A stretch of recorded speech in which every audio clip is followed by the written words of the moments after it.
I'm not religious, but my ancestors here were Polish Jews. But I'm still a Jew at heart. I like money and money and money. Does anybody here like money? Yeah. No? Sure. Yeah, so money is good. Take care of the things that you can take care of. You know, a person who's not doing that is, you can't do this long term. Our old ancestor Aristotle talked about this, 2,500 years ago, that, excellence is a habit. Having an excellent life is a habit. It's a habit. This is not a new idea. This is not some modern self-help. It's 2,500 years ago, Aristotle says, excellence is habit. And the habits that you engage in, it is a rightful indicator about, what certainly is a rightful indicator of the sort of success or failure to have success that you should expect in your life. Charlie Munger, Warren Buffett's business partner, I like to say this quote from him that he says, the best way to get what you want in life is to deserve it. He says, how would the world be so crazy to go around, highly rewarding a bunch of undeserved people? I think, money is a lifestyle choice. I grew up very poor. I could tell you stories, we would all cry together. You have stories too, so we could all cry together like a bunch of lames. But you're all here because you have a sad story too, by the way. If every day of your life was great, you don't come to see someone like me. You came here because you felt like a little bitch. You got tired of feeling like a little bitch, and you know that maybe I could help you with that, so here you are. And that's true of every one of us, and I certainly felt that way plenty of times in my life, so I know the feeling. Poverty is a lifestyle choice. Wealth is a lifestyle choice. Here, let's talk about money for a moment. It's a favorite topic of mine. I went to the salt mines the other day. I also went to Auschwitz the other day. I've been there before, but I've been several times to Poland now. But some of you have the same story that some of my ancestors died in the concentration camps. For parts of our family that didn't leave here early enough. Several generations ago, there's at least 2 generations that I'm aware of my family that's working in the salt mines not so far from here. And look at us today. It's like you have every fucking opportunity. You have every fucking opportunity. There's something called the internet that, you too, many of you would have some of these same stories. You had ancestors that had some shitty job or, it couldn't be a fun time. Maybe I'm wrong, maybe it was great. But it couldn't be a fun time to me going down, hundreds of meters underground, steps and ladders, hundreds of meters underground, using a fucking torch, using a lantern or a torch to fucking see, to go chip away at some fucking rock salt, and then haul this hundreds of meters up. And that's your life, That's your life.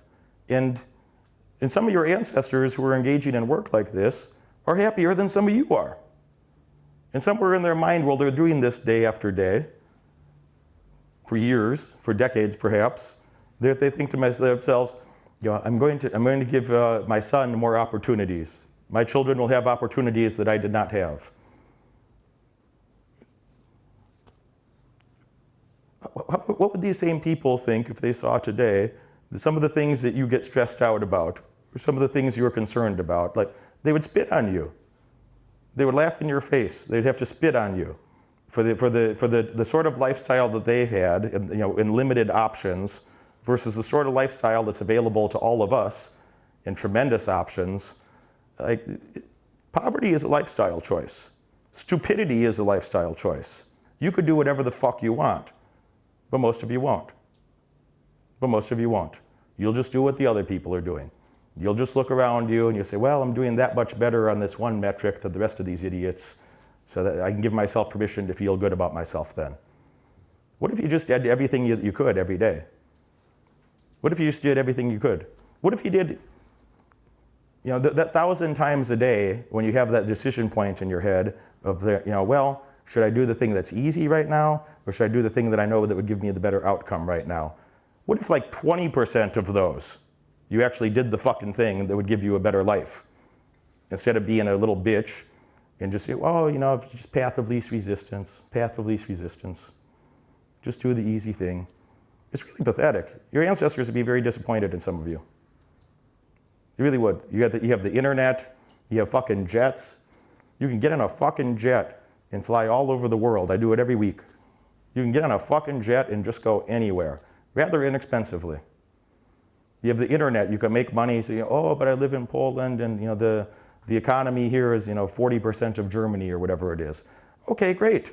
You have the same fucking access to the internet that the fucking Germans do, and that they do in the US, and that they do all over Asia and every fucking place else. It's like, go find some fucking money. Just go find some fucking money. It's a fucking choice. Your net worth, your sex life, and many other things is a fucking choice. Why am I 14 kilos too fat right now? Because I fucking ate too much. Because I was a pussy and I didn't do the thing that I know that I'm supposed to do in that part of my life. This is not a mystery to me. It's certainly not something I'm proud of, and I'll fix it. I'll fix it. I feel like the order of magnitude of the opportunities that I've had in other areas outweighed the benefit of losing that weight now. So I make sure my muscles are good, my finances are great, my everything's great. Sex life's great, friends, peer group, great. Everything's great, except that one thing. And I'll fix that too. And imagine how smug I'll be then. But you do whatever you want. You won't do it because it's easy. If it was easy, everybody else would do it too. You have to find something that's difficult. You have to find something that's difficult and go do it every day and just chip away at it and differentiate yourself from the others. And if you could do that, you could have anything you want. But that's, how many of you would be honest enough to admit there's 3 things right now that you know goddamn well you should be doing, but you just haven't been doing it recently? There's at least 3 things that if you did it, your life would be better, and you've just been a little pussy about it. Yeah. I had a university professor once. I took some honors class called Utopia Imagination. And he told us to write a paper about what is your utopia, and he wanted a static outline, a fixed outline of what would be the ultimate utopia. And I wrote a 10-page paper instead describing why this is not possible. That by the time if you had the ability to live your utopic situation, you would also whimsically change it from moment to moment, and somewhat dramatically. And for the same reasons we were talking about a couple minutes ago, that if you had everything you wanted, your brain would immediately want something else, because that's what a human does. You would want something else, and you'd want something else, and then you'd boom, boom, boom, boom, boom. Then you might go back to the old thing for a moment, and reassess it, and then something else again. And there is no static utopia. It's a very fluid thought that if you had the power to create it, it wouldn't be one thing or a fixed thing. It would be, constantly changing. And that's all you're experiencing. That's what you're describing. Is, pursue your happiness, whatever makes you happy. The U.S. Constitution, they don't respect that anymore in my country, but a couple hundred years ago there was something called the United States Constitution that talked about the freedom to pursue your happiness. So today people in my country think that you're supposed to be guaranteed your happiness. And if you're not happy, then the answer is to raise somebody else's taxes, to extort someone, to subsidize your life, so then you could be happier. And that doesn't make anybody happy. It just makes everyone sad. Makes everyone sad. You probably like to have better relationships with your friends. You probably like to have better friends. You probably like to have better relationships with your employers or with your employees and your colleagues. That you'd like to have more cooperative things because you could get more done. If you could just talk to the other idiots the right way, you could get more done. And part of that is admitting that you're an idiot sometimes, as am I and everybody else. And if you don't know you're an idiot sometimes, you're the biggest idiot in the room. If you don't know that sometimes you're an idiot, you're an exceptional idiot. You're an extraordinarily stupid idiot if you don't know that you're an idiot sometimes. 2/3 of anything you would ever learn in psychology is learning about the stupidity in your own mind. The dumbass things that we're doing to ourselves, and I certainly include myself in this, the dumbass things that we do to ourselves that we should know better, but we allow it to happen anyway.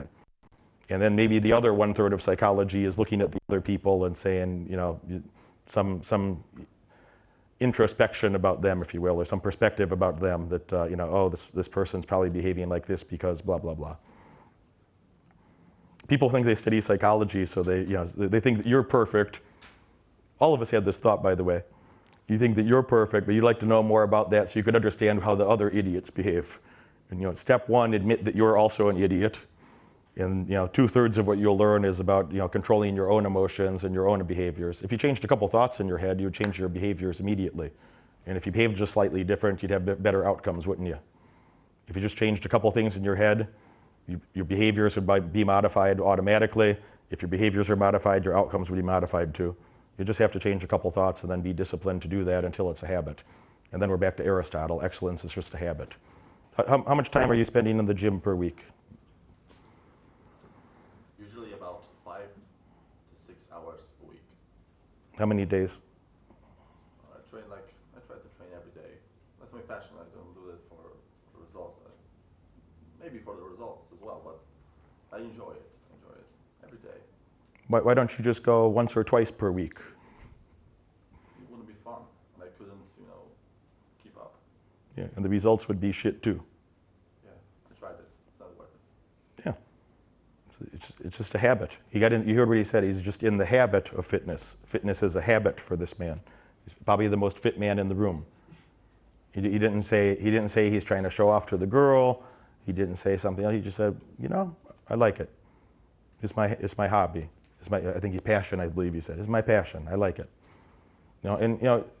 That, like many other things, I think you'll agree with me here, that when you're doing that, if you didn't go to the gym for a few days, it'd be much harder to not go than to just go and do the thing. You would be depressed. A man like you, if you were not allowed to go to the gym for 10 days, you would start to become depressed. Some symptoms. Yeah. You would start becoming like actually depressed.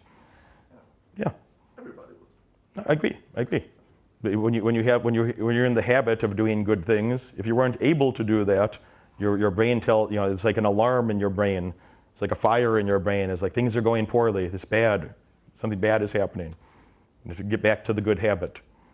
And it's similar to this gym thing that for many people, if a man who's never lifting weights, he's not weight training, and then he decides, he gets it in his mind one day, I'm going to be a bodybuilder now.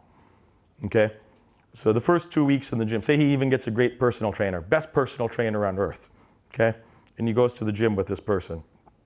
In the first 2 weeks, it's just gonna suck. The first 2 weeks, his body is fatigued. Parts of his body, he doesn't know what it's called, but it hurts. All right? He's psychologically fatigued. He thinks, why am I doing this? So, it's draining, it's distracting me from my other things, my other endeavors in life. I'm psychologically drained, physically drained. 2 weeks later, when he looks in the mirror, does he look any different? Looks the same. 2 weeks, no notable result. Just fatigue.